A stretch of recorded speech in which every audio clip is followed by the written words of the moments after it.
dibe. Yine düşüyorum en dibe.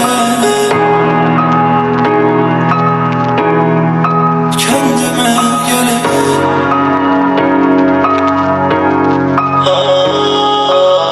yine düşüyorum en dibe. Beni bir bırak kendime gelip. Söz geçiremem kendime.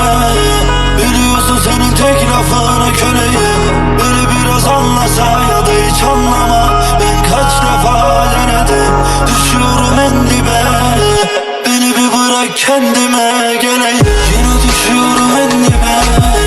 Beni bir bırak kendime geleyim. Söz geçiremem kendime. Biliyorsun senin tek lafına köleyim. Beni biraz anlasa ya da hiç anlama. Ben kaç defa denedim. Düşüyorum en dibe. Beni bir bırak kendime. Sen de sağlısın evet ve ben hiç kavgadan kaçmadım. Aslına bakarsan bunlar benim en güzel yaşlarım. 4 gün olmuş bugün ben hala hiçbir şey yememişim. Zorla yemek yedirdiler bugün arkadaşları. Kaybettim bak akıl sağlığımı.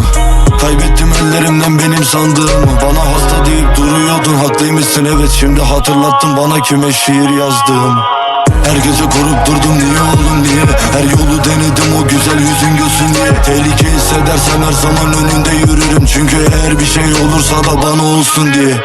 Mutlu zannettiniz kolpadan gülenler. Kalan aklı kimse sormuyor gidenler. Zehirli bir güle ben aşık oldum. Bana acımadı öldürdü dikenler. Yine düşüyorum en dibe. Beni bir bırak kendime geleyim. Söz geçiremem kendime. Biliyorsun senin tek lafına köleyim. Beni biraz anlasa ya da hiç anlama. Ben kaç defa denedim. Düşüyorum en dibe. Beni bir bırak kendime geleyim. Yine düşüyorum en dibe.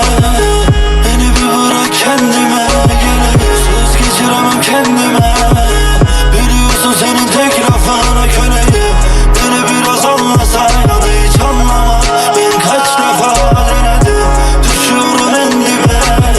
Beni bir bırak kendime geleyim.